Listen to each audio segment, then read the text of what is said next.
Diba? Ni hao! Welcome to my third video. So ni hao, that is in Mandarin, that means hello. So why am I putting some Mandarin? Because our third video, I will be showing you how to make Jian Bing. So Jian Bing is, we call the Chinese crepe. Chinese crepe, it's the very most popular in Taiwan and in China, especially in Taiwan. You will, when you go to Taiwan, you will not miss this Jian Bing because it's all around. Because that is the go-to food and to have as a breakfast. So traditionally, the Jian Bing is made from flour, the same typical crepe, but it's made from multi-grain flour. They also use the mung bean flour. That's why it's already rich with protein. And of course, they have egg and some scallions. And that's it. And then they have this crunchy thing that they put, which is also made from flour or other multi-grain thing. And I forgot what it's called. But since it's hard for us to do that because we don't have that ingredient, so what we're going to do for that crunchy crepes, I'm going to use the wonton to have that crispy effect. So in the description, I will share to you the authentic of the ingredients of how to make Jian Bing. But of course, if you are familiar with the two videos that I make, medyo talaga, non-traditional talaga yung ko. So I use alternative and much easier way of cooking it. So first, ang gagawin natin, I will show you how the step-by-step how they do it. And then later, on the second part, I'll show you how I do it at home so that it will be parang a shortcut method. Yun, para mas mabilis. Okay, so let's start. First, we're going to chop the scallions. Okay. So, yung sizes naman, depende. So, this is normally the size that I cut here at home. And depende rin if your family does not like scallions, so you can put a little. So you would notice that medyo madami yung slice of scallions ko, or ano ba tawag natin dito sa Tagalog? Medyo madami. Iniisip ko pa, what do we call this one? Spring onion sa Tagalog? Sibuyas dahon. There. Since my kids also love, just like me, love the scallions or the spring onions, so medyo madami po yung ginagawa ko. Okay. I even put the white. Some people doesn't like to put the white, yung green part lang. But I find that the white, this part, is more fragrant. So we are very used to this spring onion, so okay lang. So if you're not comfortable with the taste, you can adjust how much you're going to put. And this one, like onions, garlic, all these ones, these are good, especially now that we are having this COVID. We really need a lot of antioxidants. And we're going to make the crispy. Normally, it's like a dough. Kung you're familiar with the youtiao, ano ba tawag dito? Bichu-bichu. It's the same dough. First time that I taste this Jian Bing, actually naka-sandwich siya sa youtiao or bichu-bichu. The first time that I taste Jian Bing. So ang gagawin ko is I'll slice first. Okay, here we'll put some slice na butas, tatlong line. Okay? So, sa gitna lang like this. Yan. So, but when you tear it, when you peel it pala, so, at least 2 at a time. See? So, yan. So, medyo tender loving care lang. Okay. I think I would make some more. I'm pretty sure this is what the kid would like. May mga crunch sa loob ng Jian Bing. It's I find it so fascinating na it looks like just a snack, no? But when you really discovered na kung ano yung ingredient niya, what they use, like they use the multi-grain flour or the mung bean flour. So you would know na very high in protein na siya, 'di ba? Yung mismo pa lang yung wrapper niya, high protein na. And then they would put an egg and vegetables, some lettuce, yung ganon, and also some radish pickles. So it's practically a good breakfast. So after that, ipiprito natin. We'll just fry it to have that crispy filling inside the Jian Bing. Okay, normally to do the Jian Bing, you need the iron cast na but I don't have that. Although I have this craft pan, pero hindi kasi siya round. So this is a bit thin, pero I think okay lang naman. Medyo scratch nyo. So what I'm trying to tell you is you don't need to really buy the exact kind of pan to do it. So this one, so I will be frying. Why am I using this pan to fry instead of others? Para at the same time, mako-coat na siya ng oil. So later on, when you're going to do the Jian Bing, it will not stick. So let's fry it first before I'm going to do the mixing of the butter for the Jian Bing. Siyempre, fry siya. So, you need medyo madami konti. Kapag nag-heat na siya, you can try it like ganyan. If nakaroon na siya ng bubbles, so that means pwede na. So, there you go. So, not so high po yung natin oil. Okay. You just like to have it crispy.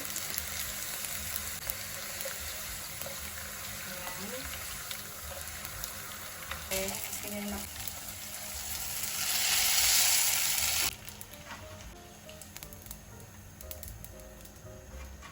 Oops. Flying.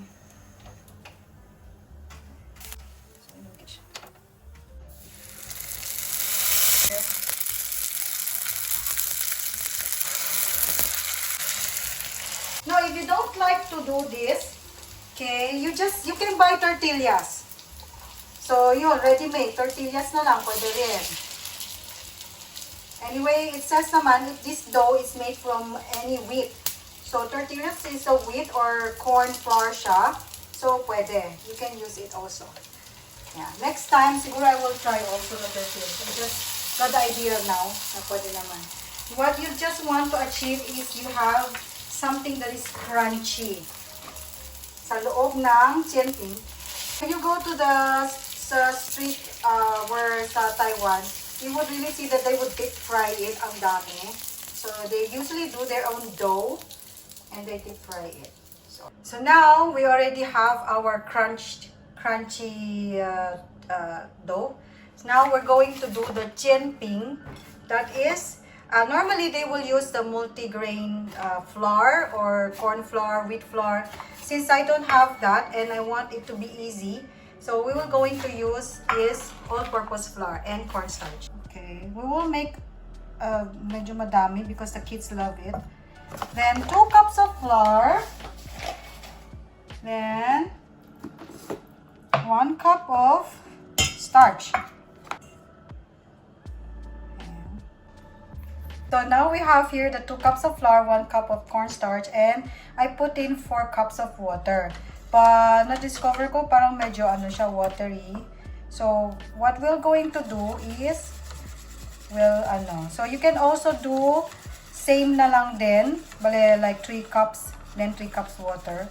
Or if it's watery, so you just add, so I add half cup.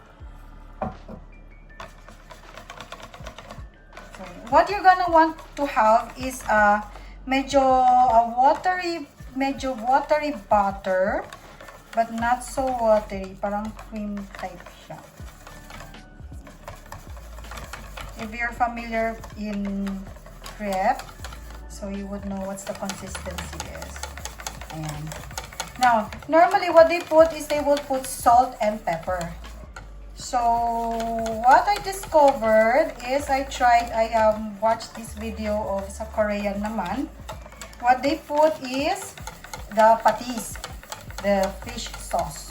I like the patis. So, let's say, try natin 1 tablespoon. You don't want it very salty. Okay? Kaya lang when you put the patis, may umami taste siya. You don't need to put vetching or all those things. I discourage talaga to put in those vetching.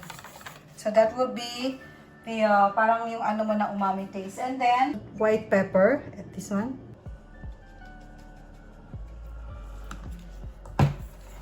Ang ganda nitong white pepper. It smells so good talaga. You can really smell the parang fresh pepper.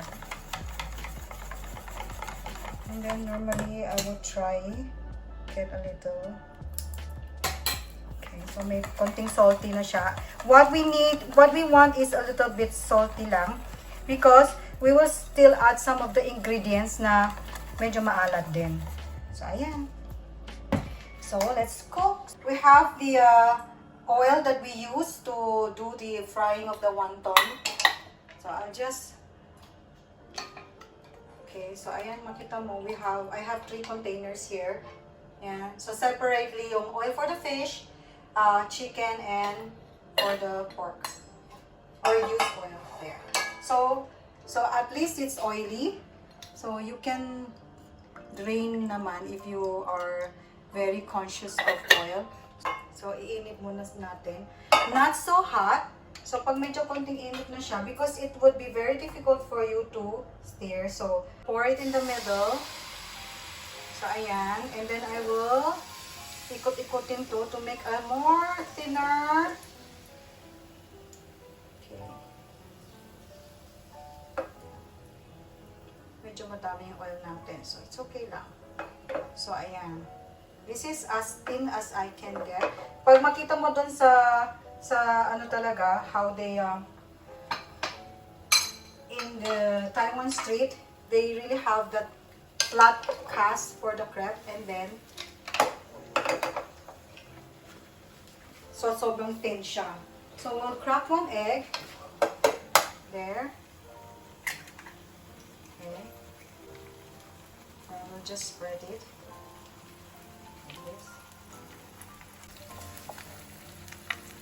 My scallion. If you don't like scallion, pwede naman konti lang. Then, the black sesame seed. There. Okay. And, once it's, di pa siya medyo brown na siya, you can flip it. Some people will do this. Okay. So, we put it here. And then flip it there. Okay? So that's another way. Or you just flip it. So ayan.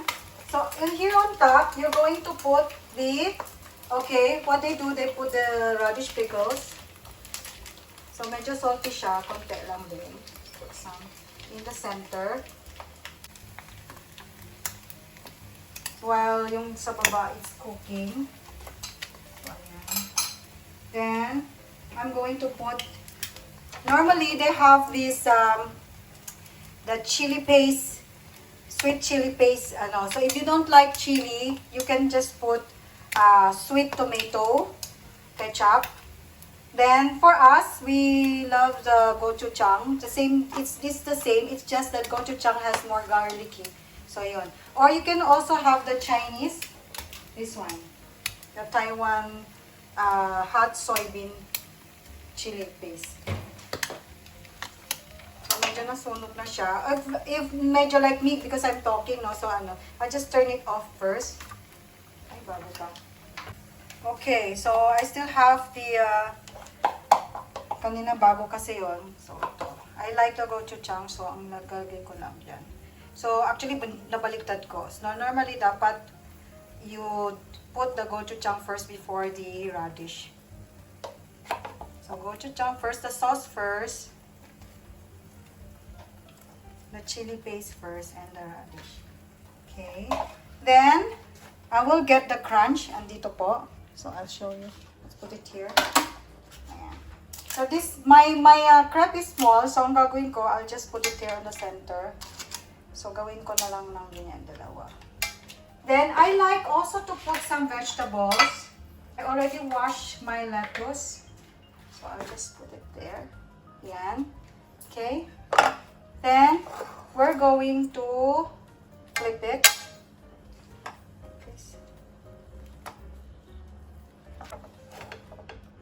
Para hindi lang siya ma-open. So, there you go. So, you have your Jian Bing. Okay, so, this is the Jian Bing that you will have when you buy on the street food in Taiwan. Okay, so, I think I want to try first before I'm going to continue cooking. Okay, so medyo mainit siya. So, I'm going to try this. Ay, so hot. Mamaya na lang. Okay, I will continue cooking para mainit pa siya, but I really want to taste it. Okay, so let's make some more. So, i-aside muna natin ito. Ito, at home, you're not going to make one by one. Kasi sabi niyo, oh my gosh, it's so difficult. Then how many are you going to make? If your kid's gonna eat 3 rolls, diba? So, ang gagawin natin, you just make the crepe. Okay? And then, you just lay down everything, the options of what they're going to wrap inside. And then let them also join or be part of this, gathering, yung fellowship nyo. So, I will do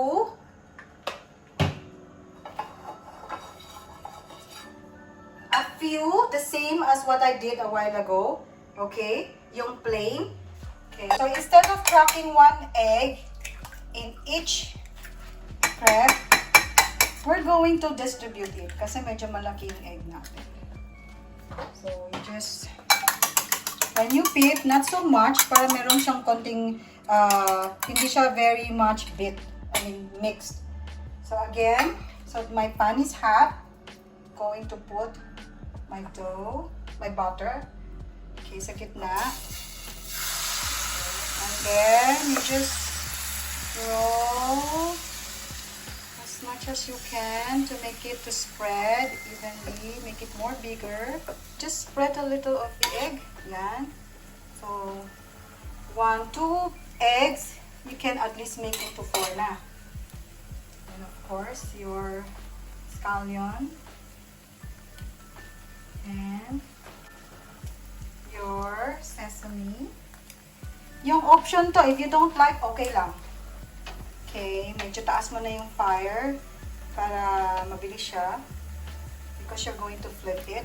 Kanina, I'll show you a different way of flipping it. But if you are familiar with in your kitchen, it will not be hard for you to flip your Jian Bing. So, 1, 2, 3, go! There you go.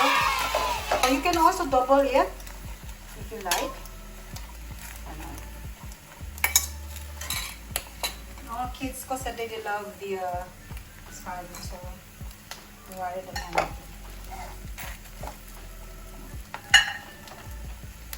So, this one will be easier. So, ayan. See? And then, they will be the one to roll. Na ikaw yung napapagod.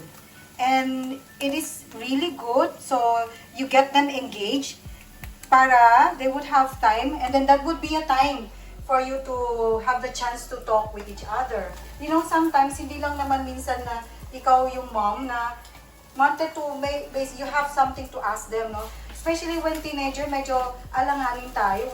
We cannot just diba, parang we cannot just approach them and ask whatever we want to ask. Medyo, sensitive sila in that, especially pag sensitive matter. So, what you do, this kind of activity, this kind of food trick, pwede, maganda to. So, what I do is, yan, I prepare it, and then, beforehand, I would ask them, anong gusto nila? Anong gusto nila ikinig? Sabi ko, I will make Jian Bing. Anong gusto nyong palaman? So, let's prepare. So, they will tell me, I'll prepare. So, ganito lang. So, I make a lot of this crepe. Put it there, everything. So, we have to sit down. And then, isang magandang paraan din yan. So, yung daughter ko is the one filming, alam na niya. Nanaisahan ko sila. So, it's also para hindi na kayo mag-away, no? Always saying, ibaba nga yan, cellphone na yan. Let's talk, di ba? So by this way, because they're busy wrapping their own Jian Bing, so you would have time. So they are not in parang threatened position. You can ask them.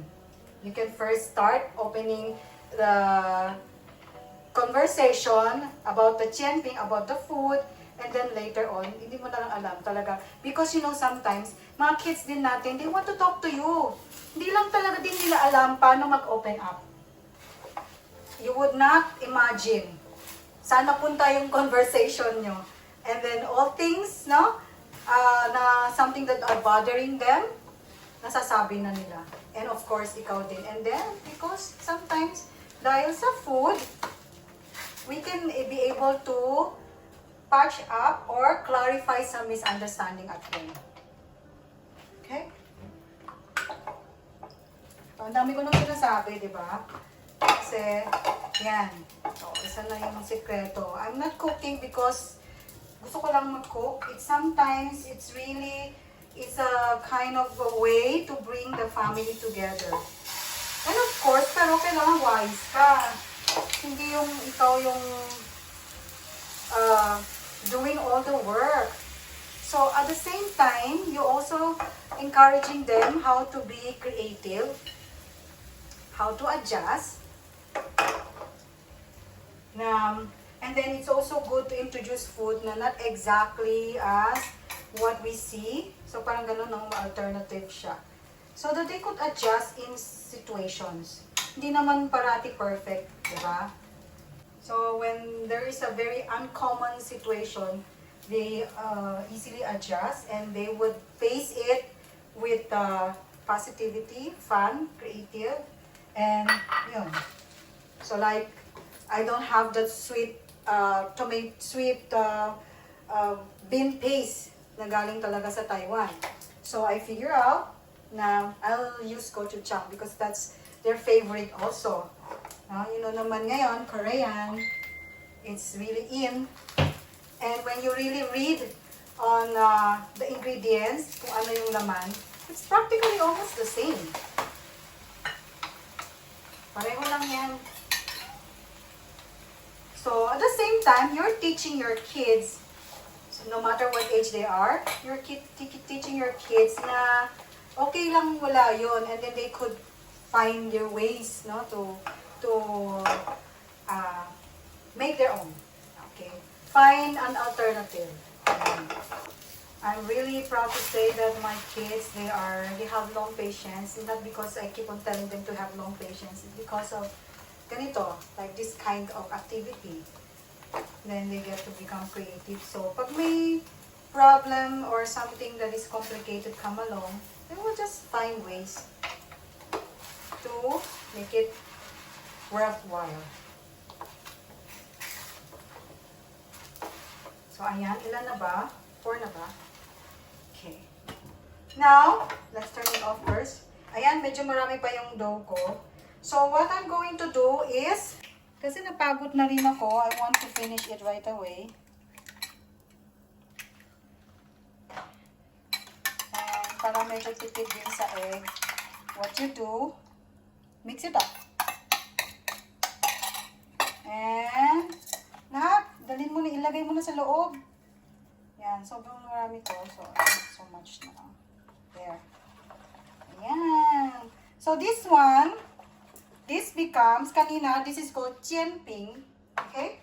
Now, this becomes, because you add the egg on the butter, this is called Tan Bing.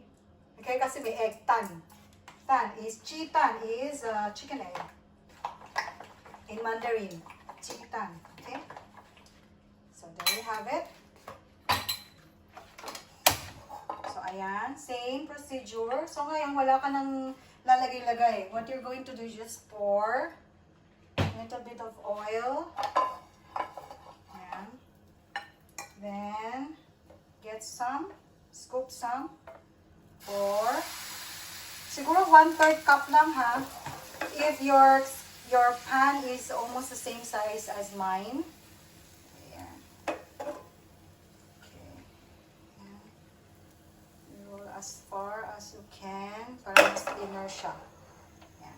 And you don't need to put egg anymore. Kasi nasa mix na siya ng egg.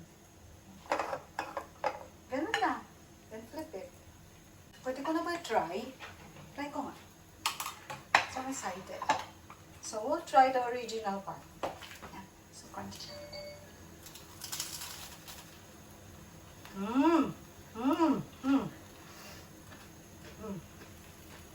Very good.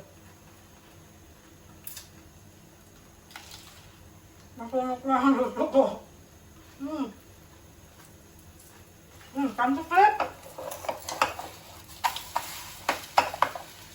Yeah.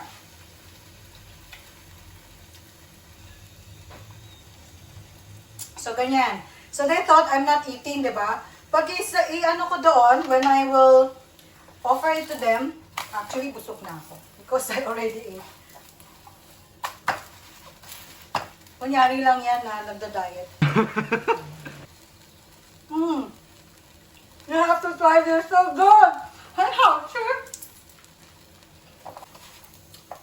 Okay, there. See? Just keep on repeating. Hanggang sa maubos siya. Medyo madami to. It's okay. My kids love this. So, yan. So,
anong tawag doon? Description? For example, maglalagay tayo sa baba.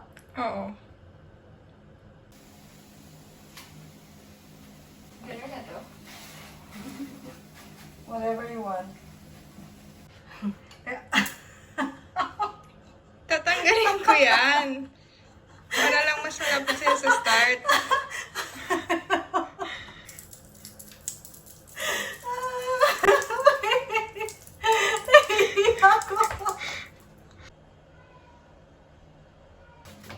So here we already have the 2 cups of flour and tama ba? Ulit. Okay, so white pepper. So this is Ulit eh. huh? Di kita. Wait, ulit. White pepper. Then you can put white pepper. If you don't